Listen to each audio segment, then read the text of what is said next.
Tapi adik-adik kepada masuk selalu boleh lagi.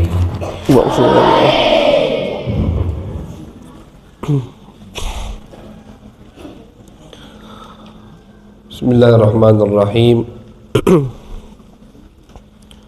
Assalamualaikum warahmatullahi wabarakatuh.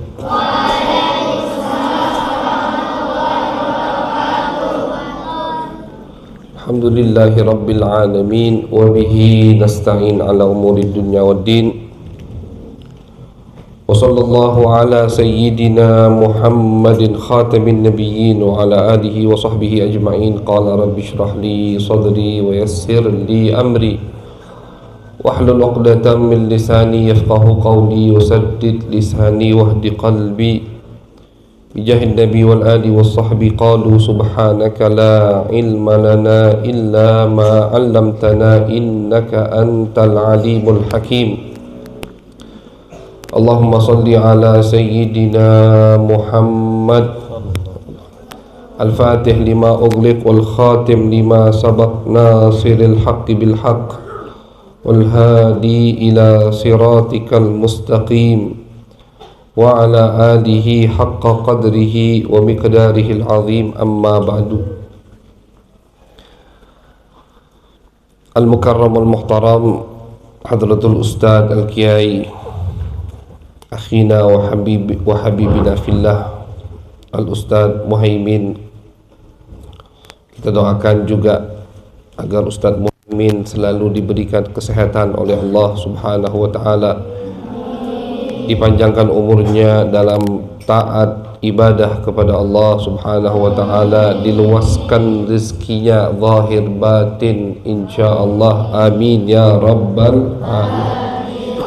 Begitu juga para asatidah, para ustadzah, segenap pengurus pondok pesantren yang berkah ini, yaitu pondok pesantren Al-Gontori, dan para adik-adik, para pelajar, para calon pewaris Nabi besar Muhammad sallallahu alaihi wasallam yang dimuliakan oleh Allah.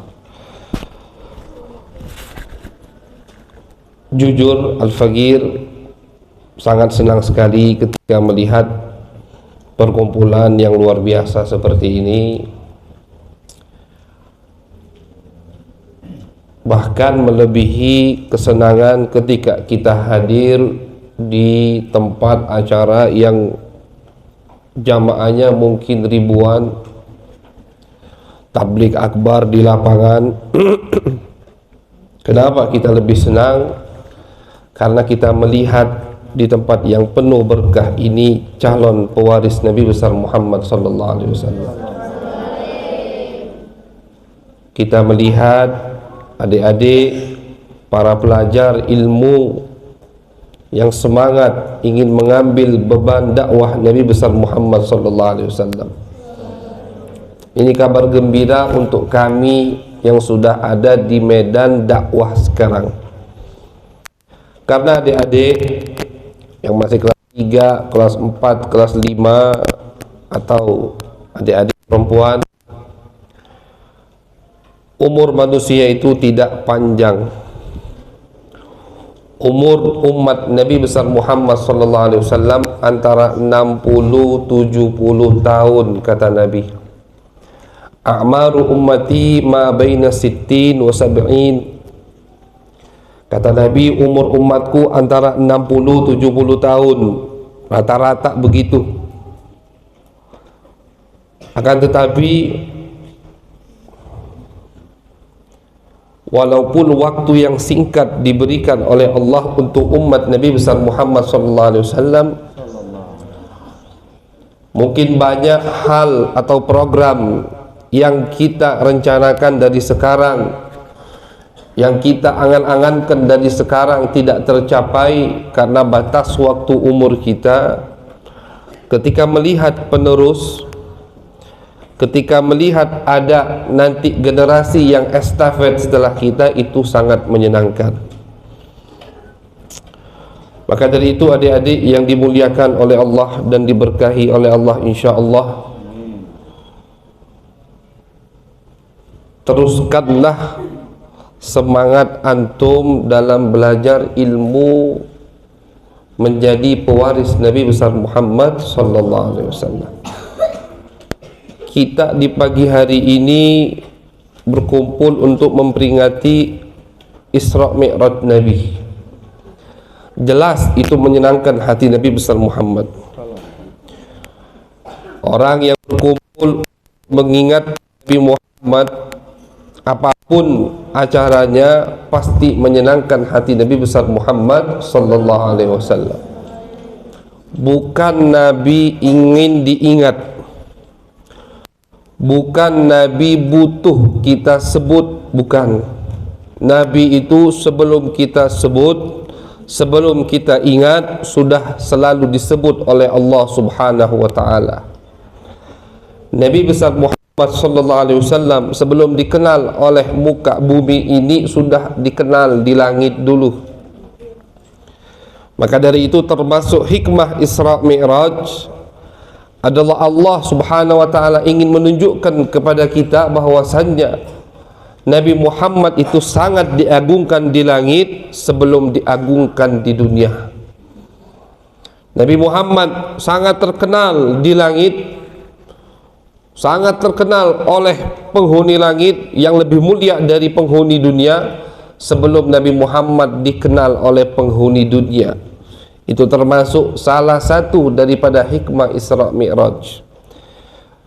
Jadi ketika kita bersolawat, ketika kita baca maulid, baca hadrah qasidah, jangan dikira Nabi butuh dengan itu semua. Namun kenapa Habib, misalkan ada yang bertanya, kenapa Nabi senang? Kenapa Nabi senang kita memujinya? Padahal Nabi tidak butuh. Kenapa Nabi menganjurkan kita untuk bersolawat kepadanya? Banyak itu hadis-hadis.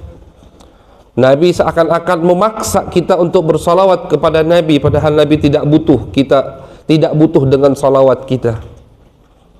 Dijawab sama ulama, kata ulama, karena Nabi tahu ketika umatnya banyak menyebut nama Nabi besar Muhammad, ketika umatnya sering mulutnya itu, lidahnya selalu basah dengan salawat kepada Nabi besar Muhammad sallallahu alaihi wasallam, maka kebaikan, keberkahan dari Allah Subhanahu wa taala yang akan sangat banyak melimpah kepada dirinya.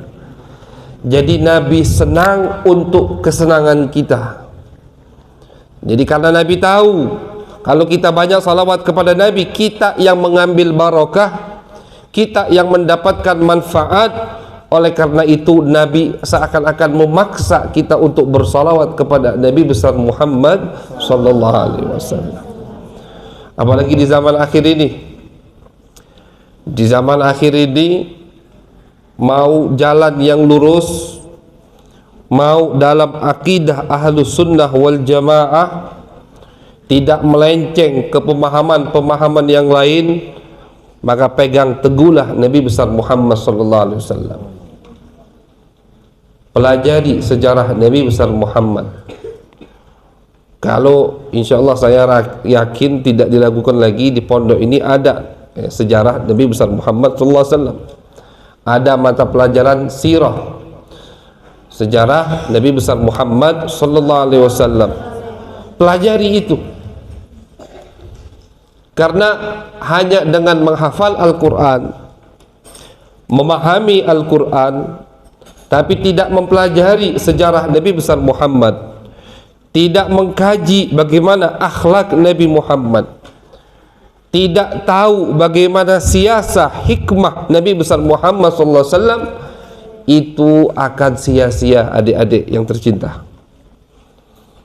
Karena Al-Quranul Karim, kalamullah, itu dipraktekkan oleh Nabi besar Muhammad SAW.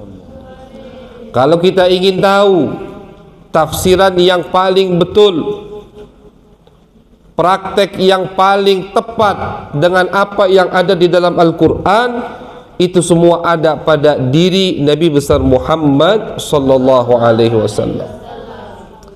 Maka dari itu tidak boleh dipisah, Al-Quran dan Nabi Muhammad.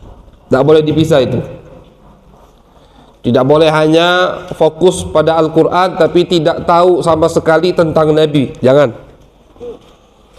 Tidak boleh hanya fokus dengan tafsir Al-Quran tapi tidak baca sejarah Nabi besar Muhammad sallallahu alaihi wasallam.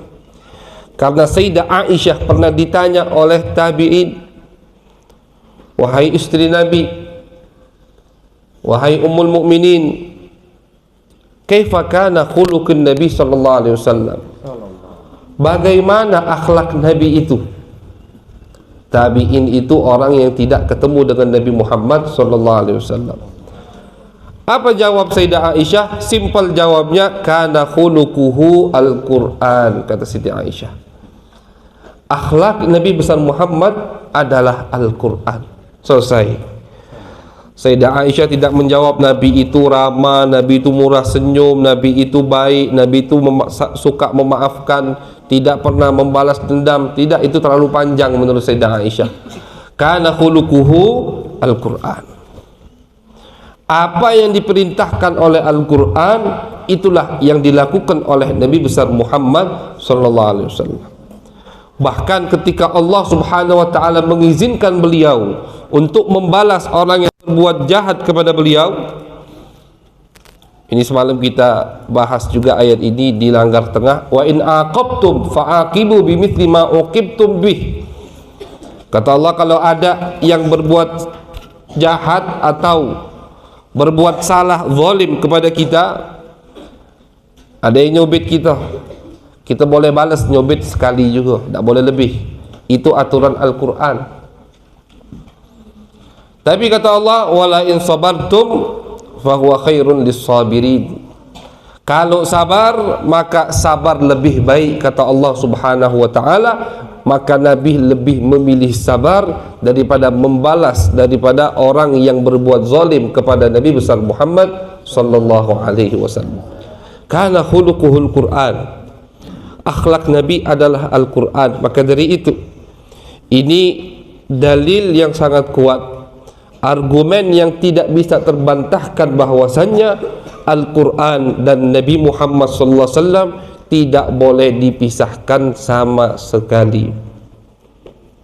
Jadi adik-adik yang dirahmati oleh Allah, Nabi Muhammad jelas senang dengan perkumpulan kita di pagi hari yang sangat berkah ini, memperingati Isra Mi'raj Nabi. Tapi Al-Faqir tidak ragu Nabi lebih senang dengan ketika ada dari umat Nabi yang semangat belajar menuntut ilmu Nabi besar Muhammad sallallahu alaihi wasallam. Itu yang lebih disukai oleh Nabi Muhammad. Jadi untuk antum para santri, santriwati, itu bukan tahunan nyenengin nabinya, bukan hanya dalam peringatan Isra Mi'raj menyenangkan hati Nabi, tapi setiap hari ketika kalian rajin belajar, giat belajar. Kenapa? Karena ini adalah warisan Nabi Muhammad SAW. Maka setiap kalian belajarlah, kalian menyenangkan hati Nabi besar Muhammad sallallahu alaihi wasallam. Nabi Muhammad SAW mengatakan, ya Allah, irham khulafai, Allahumma arham khulafai. Ya Allah, berikanlah rahmat para khalifahku. Khalifah itu pengganti posisinya. Sahabat bertanya ketika Nabi berdoa, Allahumma arham khulafai, wa man khulafa'uk ya Rasulullah? Siapa khalifahmu wahai Rasulullah? Dikira mereka atau pemahaman mereka pertama kali khalifah Nabi adalah pemimpin setelah Nabi. Tapi Nabi tidak pernah menentukan siapa pemimpin pejabat setelah Nabi, tidak pernah. Ketika ditanya sama sahabat, wa man khulafa'uk ya Rasulullah? Siapa khalifah antum ya Rasulullah? Apa jawab Nabi besar Muhammad? Khulafai alladzina yarwuna ahadithi. Khalifahku itu yang menyampaikan nasihat-nasihatku kelak. Itu adalah khalifahku, kata Nabi Muhammad sallallahu alaihi wasallam. Jadi kita 1450 tahun atau 1500 tahun jarak kita dari Nabi, itu sudah didoakan oleh Nabi besar Muhammad sallallahu alaihi wasallam. Tergantung kita ingin tidak mendapatkan doa Nabi besar Muhammad sallallahu alaihi wasallam. Kira-kira adik-adik ingin tidak dapat doa Nabi? Ingin dapat doa Nabi? Doa Nabi itu pasti dikabulkan oleh Allah. Doa Nabi pasti diijabah oleh Allah Subhanahu wa taala. Kalau ingin mendapatkan rahmat Allah, jadilah khalifah Nabi besar Muhammad sallallahu alaihi wasallam. Dengan giat belajar, menuntut ilmu, insyaallah kita mendapatkan rahmat dari Allah, keberkahan dari Nabi besar Muhammad sallallahu alaihi wasallam. Amin ya rabbal alamin. Adik-adik dan para hadirin yang dirahmati oleh Allah Subhanahu wa taala, menuntut ilmu, apalagi ilmu Nabi besar Muhammad, karena ilmu itu ada dua, ada ilmu Nabi, ada bukan ilmu Nabi. Walaupun semuanya mulia, ilmu itu walaupun di bidang dunia mulia, karena memang ilmu mulia. Dengan bukti ketika ada orang yang tidak tahu sesuatu, kita katakan dia bodoh, marah atau tidak? Marah. Artinya ilmu itu mulia. Apapun ilmu tersebut sangat mulia. Ilmu adalah modal senjata yang paling kuat. Oleh karena itu, di ayat suci Al-Quran di surat Al-Baqarah, ketika Allah Subhanahu wa ta'ala mengajak malaikat musyawarah, wa idh qala rabbuka inni ja'ilun fil ardi khalifah. Ini Allah ngajak musyawarah malaikat, bagaimana wahai malaikatku kalau aku menjadikan khalifah yang memakmurkan dunia, kata Allah Subhanahu wa ta'ala. Malaikat itu kurang setuju. Kenapa kurang setuju? Karena sebelum Bani Adam, sebelum manusia, dunia ini dihuni oleh bangsa jin, iblis. Tapi mereka yufsidu fiha, merusak, bukan memakmurkan dunia, tapi malah merusak dunia yang diamanahkan oleh Allah Subhanahu wa ta'ala. Mereka kurang setuju. Tapi karena itu sudah kehendak Allah, Allah ciptakan Nabi Adam alaihi assalam. Ketika Nabi Adam sudah diciptakan oleh Allah, Allah kasih, Allah beri, Allah anugerahkan Nabi Adam sesuatu yang membuat malaikat semuanya tertunduk di depan Nabi Adam alaihi salam. Wa 'allama Adam al-asma'a kullaha, kata Allah ajarkan semua nama-nama. Sebagian ulama tafsir mengatakan bahkan semua bahasa itu diajarkan kepada Nabi Adam. Air itu bahasa Arabnya ma'un, itu Nabi Adam tahu. Bahasa Arab amianya moya, itu Nabi Adam tahu. Bahasa Indonesianya air, Nabi Adam juga tahu. Bahasa Palembang banyu, Nabi Adam juga tahu. Bahasa Pakaralam apa? Tidak tahu. Itu Nabi Adam juga tahu. Wa 'allama Adam al-asma'a kullaha, semuanya. Menurut ulama tafsir, sebagian ulama tafsir mengatakan semua bahasa dikasih tahu oleh Allah, diajarkan kepada Nabi Adam. Thumma aradahum 'alal malaikah, kemudian Allah tampakkan atau Allah banggakan ilmu tersebut di hadapan para malaikat-malaikatnya. Jadi seakan-akan Allah mengatakan kepada malaikat, makhluk yang aku ingin jadikan khalifah di dunia, yang kalian tidak setuju wahai malaikatku, inilah dia. Dibanggakan sama Allah dengan apa? Bukan dengan bentuknya, bukan dengan kegantengannya, tapi dibanggakan oleh Allah di hadapan malaikat dengan ilmu yang Allah berikan kepada Nabi Adam alaihi assalam. Kalau ada yang lebih mulia dari ilmu, kalau ada yang lebih kuat dari ilmu, maka pasti bukan ilmu yang diberikan oleh Allah kepada Nabi Adam. Kalau kekayaan, kalau jabatan, kalau kegantengan, kalau kekuatan fisik itu yang lebih mulia dari ilmu, pasti itu yang diberikan oleh Allah kepada Nabi Adam untuk dipamerkan di hadapan para malaikat. Tapi karena tidak ada yang lebih mulia dari ilmu, wa 'allama Adam al-asma'a kullaha thumma aradahum 'alal malaikah. Dipamerkan di hadapan malaikat, ayo, bisa tidak kalian menandingi pengetahuan makhluk yang kalian tidak setuju pertama kali ingin aku jadikan khalifahku di muka bumi. Jadi di awal Al-Quran itu sudah ada satu cerita yang kita bisa jadikan motivasi untuk kita rajin belajar ilmu, karena ilmu sangat mulia bahkan di sisi Allah Subhanahu wa ta'ala. Di sisi Allah ilmu mulia, di sisi Nabi juga mulia. Banyak hadis-hadis. Al-Imam Ibnu Abdul Bar, beliau mengumpulkan satu kitab, Jami'u Bayanil Ilmi wa Fadluhu wa Fadlihi, Jami'u Bayanil Ilmi wa Fadlihi.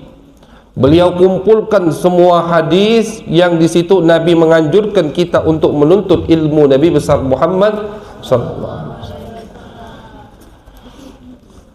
Kata ulama, ada satu ayat lagi dalam Al-Quran yang sangat penting bagi penuntut ilmu untuk mengetahuinya agar termotivasi untuk menuntut ilmu.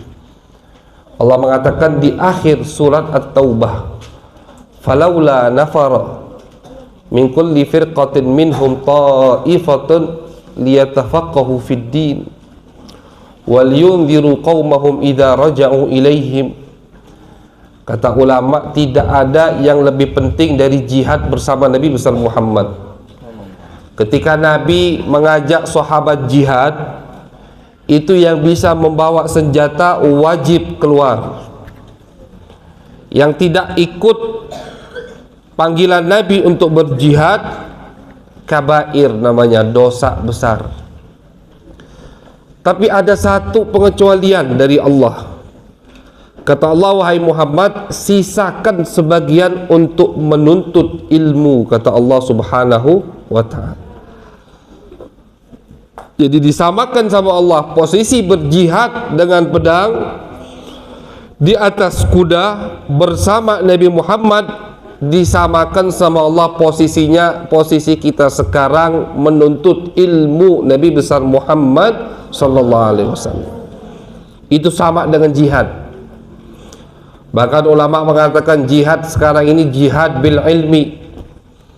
Sekarang ini kita jihad dengan ilmu, bukan jihad dengan pedang, bukan jihad dengan bom, bukan jihad dengan bunuh diri. Tidak ada itu, belum ada.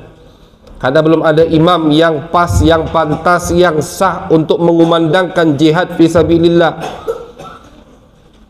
Hukum jihad sampai hari kiamat tetap ada. Wal jihadu madhin ila yaumil qiyamah, kata Nabi. Hukum jihad wajib tetap ada sampai hari kiamat.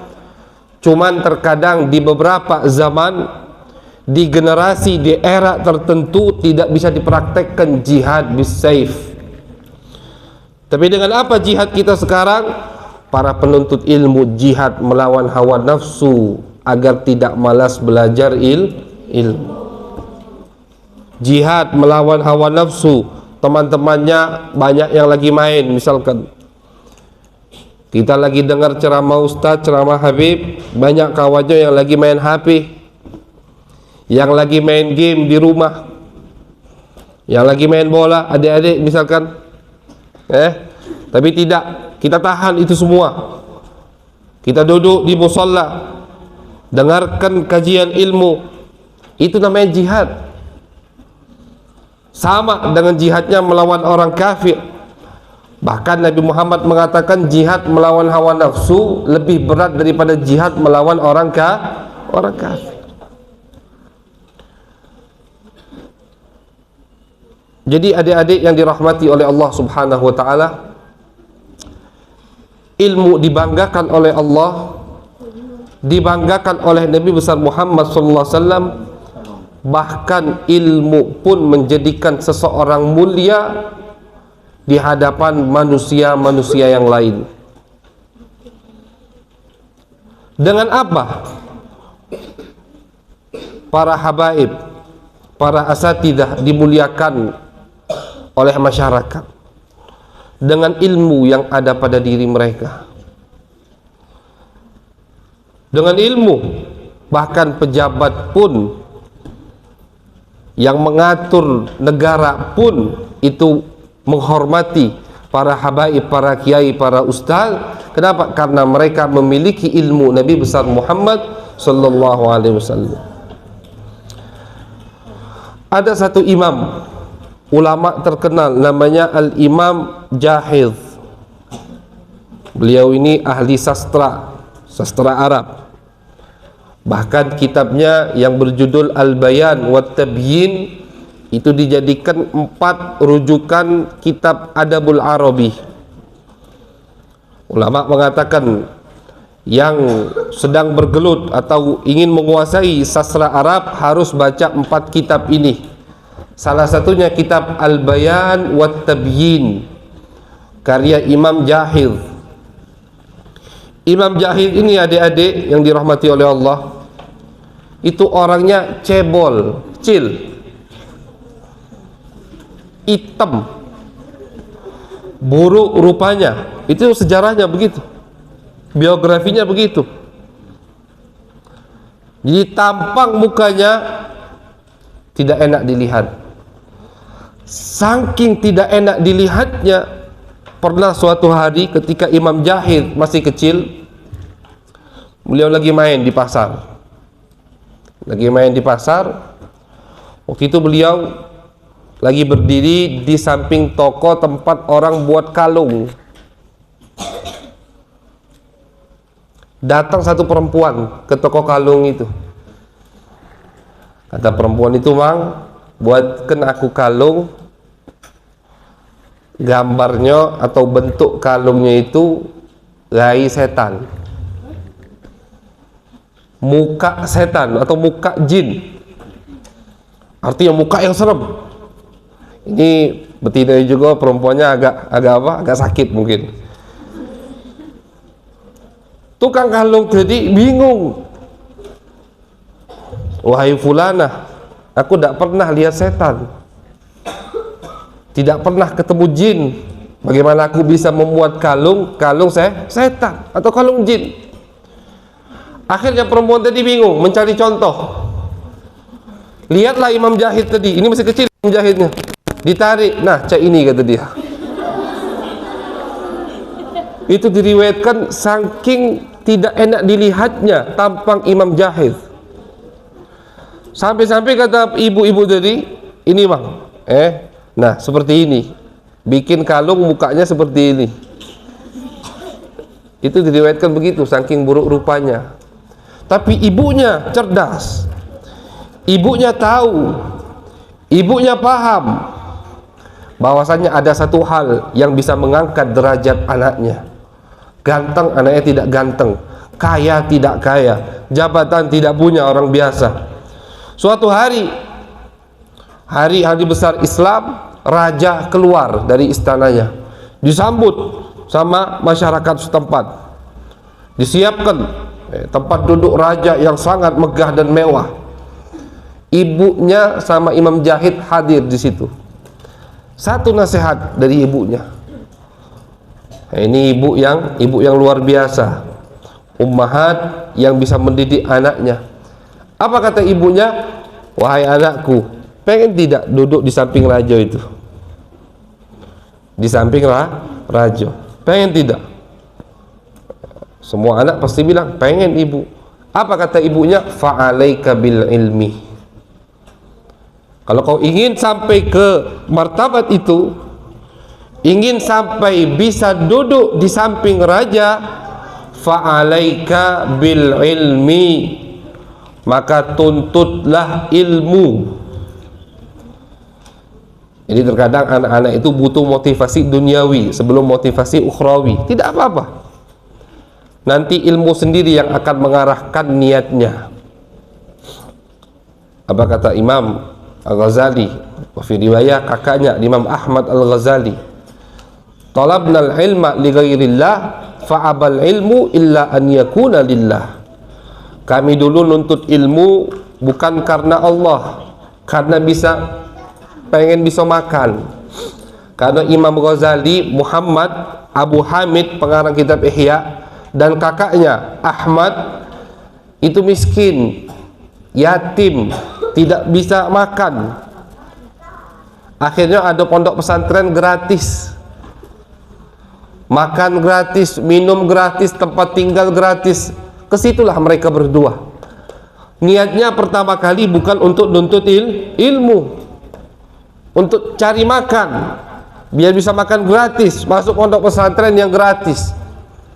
Tapi karena mereka menuntut ilmu, diarahkan oleh Allah Subhanahu wa ta'ala, niat mereka nuntut ilmunya karena Allah Subhanahu wa ta'ala.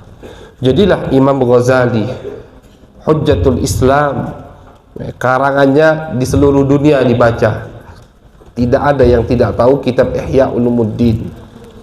Jadilah Imam Ahmad Al-Ghazali. Memang Imam Ahmad Al-Ghazali tidak terkenal adiknya Muhammad, tidak banyak ngarang kitab, cuman sebagian ulama mengatakan wilayahnya lebih tinggi dari Imam Ghazali. Kewaliannya termasuk wali yang mastur, yang tidak terkenal, bukan wali yang masyhur yang terkenal. Jadi terkadang motivasi dunia tidak apa-apa selagi tidak melupakan kita dari niat ukhrawi, niat asli kita menuntut ilmu agar menyenangkan hati Nabi besar Muhammad sallallahu alaihi wasallam. Jadi ibu tadi pintar, karena ini anak masih kecil, belum bisa mikir, belum tahu akhirat, belum terlalu kenal Nabi Muhammad, belum cinta luar biasa kepada Nabi. Apa kata ibunya? Wahai anakku, kalau kau ingin duduk di samping raja, fa'alaika bil ilmi, maka tuntutlah ilmu. Ini persis seperti perkataan Imam Asy-Syafi'i, man arada dunya fa'alaihi bil ilmi, wa man arada al-akhirah fa'alaihi bil ilmi, wa man aradahuma fa'alaihi bil ilmi. Kata Imam Syafi'i, yang mau dunia tuntut ilmu, ilmu dunia. Pengen sukses dalam bisnisnya, belajar dulu sebelum berbisnis, biar tidak dibodohi orang ketika bisnis. Pengen sukses dalam jabatannya, dalam kepemimpinannya, maka belajar dulu dalam memimpin, baca dulu bagaimana cara memimpin, biar tidak dibodohi orang.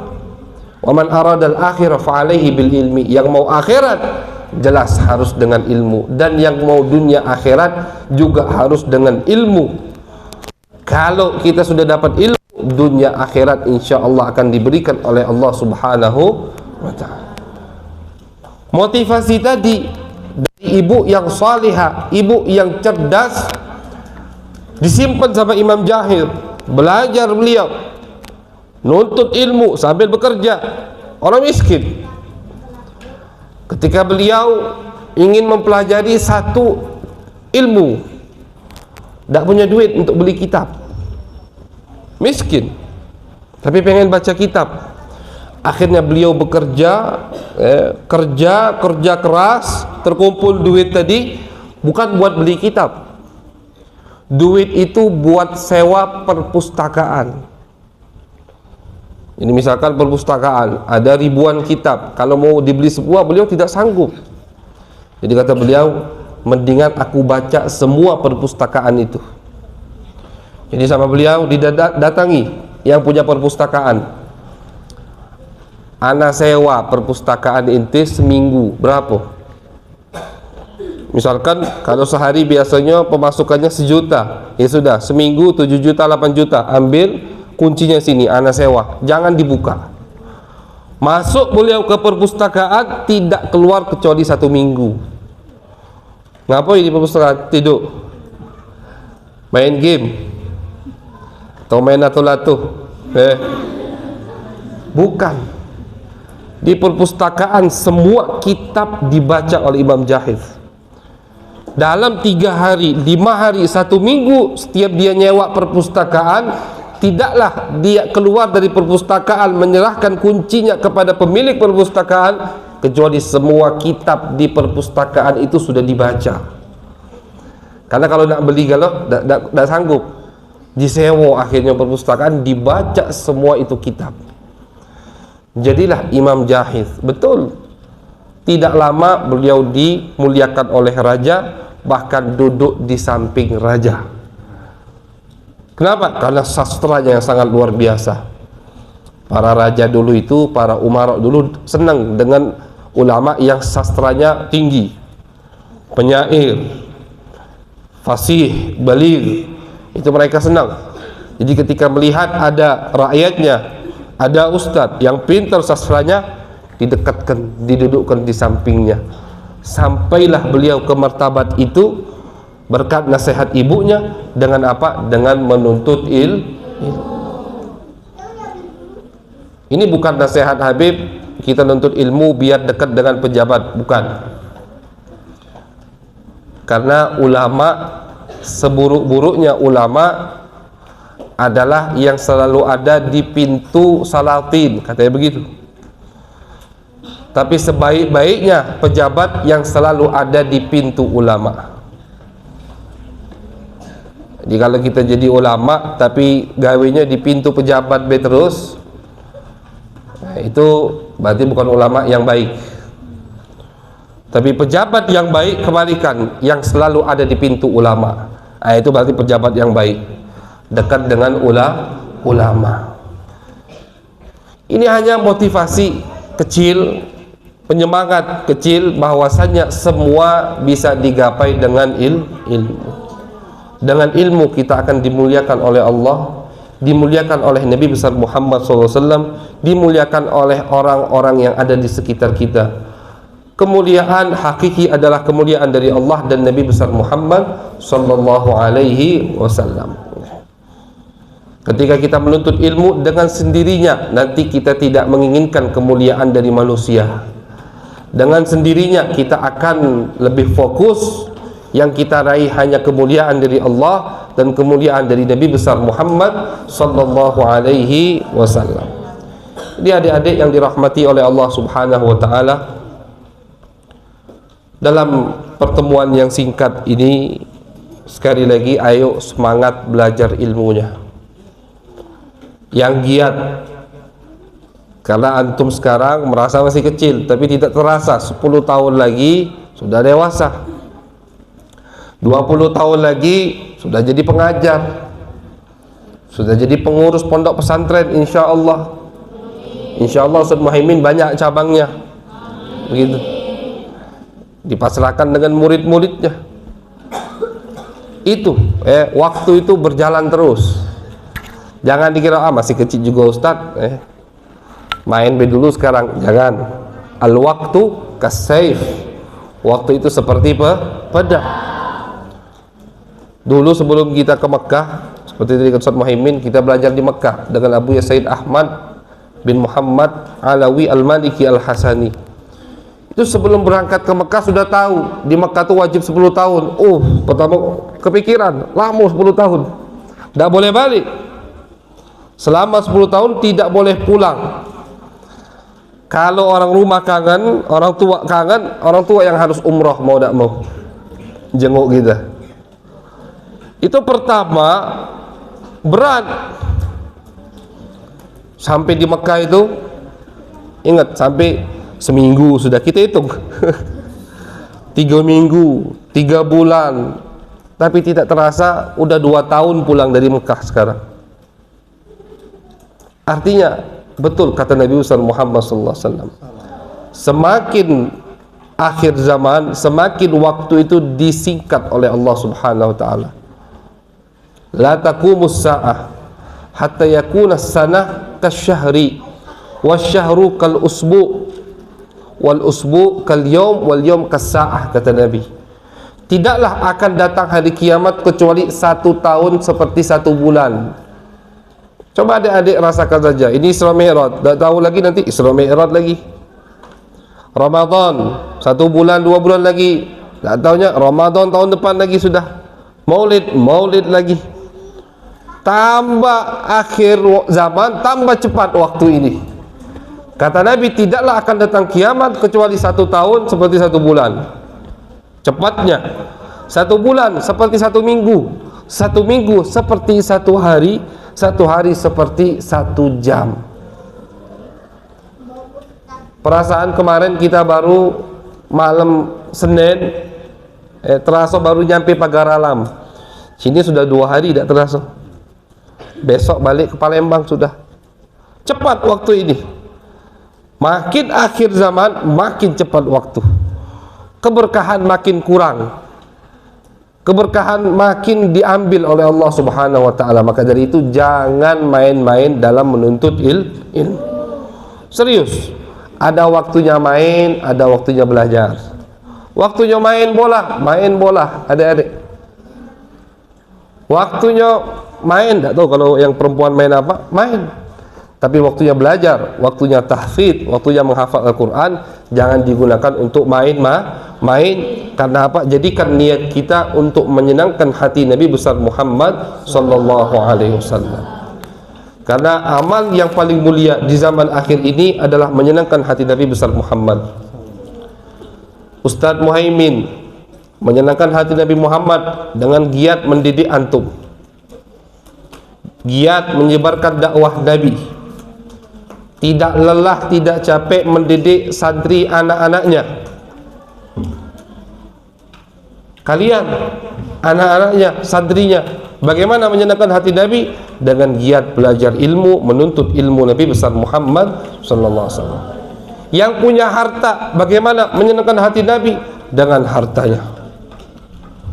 Hartanya dijadikan untuk menyebarkan dakwah Nabi besar Muhammad sallallahu alaihi wasallam. Itu menyenangkan hati Nabi. Yang tidak punya ilmu, tidak punya harta, dengan pemikirannya, ide-idenya dia jadikan untuk menyenangkan hati Nabi besar Muhammad sallallahu alaihi wasallam, maka insyaallah kita semua akan jadi umat yang menyenangkan hati nabinya, hati Nabi besar Muhammad sallallahu alaihi wasallam. Amin ya rabbal alamin. Sehingga kita tidak malu kelak di hari kiamat untuk menghadap Nabi besar Muhammad sallallahu alaihi wasallam. Karena kita pasti menghadap Nabi. Jangan dipikir umat Nabi banyak nak ngadap Nabi. Dah. Semua umat Nabi pasti menghadap Nabi, pasti bawa gelas minta air telaga dari Nabi besar Muhammad. Yang nuangkannya pasti Nabi besar Muhammad SAW. Jangan sampai ketika kita membawa gelas tadi minta air dari telaga Nabi, ketika meminta air muka kita tertunduk karena malu kepada Nabi Muhammad. Jadi paling tidak ketika minta air kita pede, berani menatap wajah Nabi, senyum kepada Nabi Muhammad sallallahu alaihi wasallam. Nabi pun senyum kepada kita karena kita di dunia menyenangkan hati Nabi besar Muhammad sallallahu alaihi wasallam dengan apa yang diberikan oleh Allah.